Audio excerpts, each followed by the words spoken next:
So, if you take a look at this filament, you can barely see this. And this is 100 watts, so it's like, that's a fairly powerful light bulb.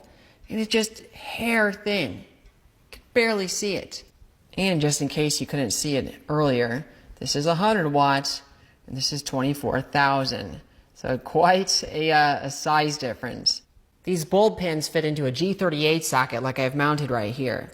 But there's one problem. This bulb takes 100 amps, and this thing's only rated for 40. But I looked all over the internet, and I could not find a socket that was actually rated for the full current. So I guess I'm just going to have to yellow it and hope it doesn't explode. All right, let's chuck her in there. Oh, jeez. Is it even going to fit? Are you serious? Oh my gosh, it like barely wants to go in. I want to break this. Oh yeah, there it goes. Oh, it's really tight. Wow, okay. I guess you don't want any wiggle room when you have all this current going through it. You want to keep that contact resistance down. But geez, it's really, really biting on that. Yep, okay, there it is. Wow. Yep, that's quite a socket there.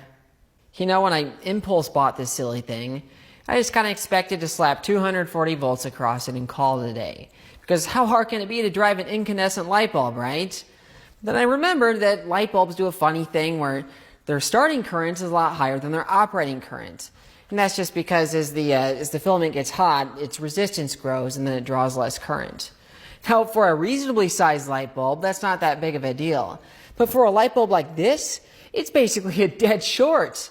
In fact, its cold filament resistance is something like just a little over 1/10 of an ohm, which means it's going to draw more than 2,000 amps on startup. That's 0.5 megawatt. I mean, my breakers can't handle that. They would explode. So that means I have to come up with some sort of like soft start circuit to like slowly bring it up to temperature just so I can turn this stupid thing on. I'm going to start by ramping this thing up on my Variac over here. Now, this thing isn't nearly big enough to run it at full power, but I at least want to see how far I can take it, so it's a start. All right, let's give her some juice there. Oh yeah, I can hear that hum. All right, let's slowly ramp it up here. Oh no, look at this. I'm barely turning it, it's already pulling 50 amps. It's not even glowing either. Oh, they're just barely starting to glow, and it's pulling. Okay, now the current's dropping, but still 30 amps.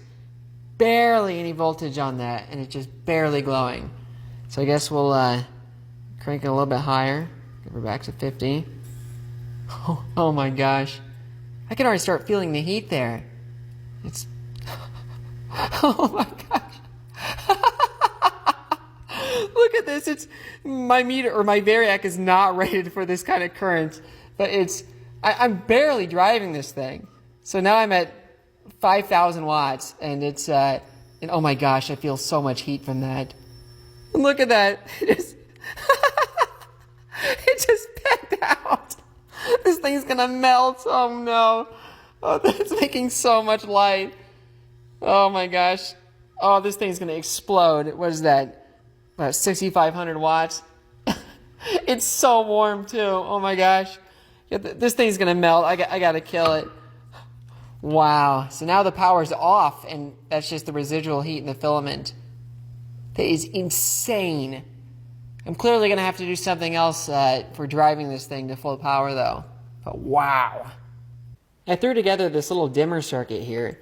It's nothing fancy, just a little chopper circuit based on a couple SCRs.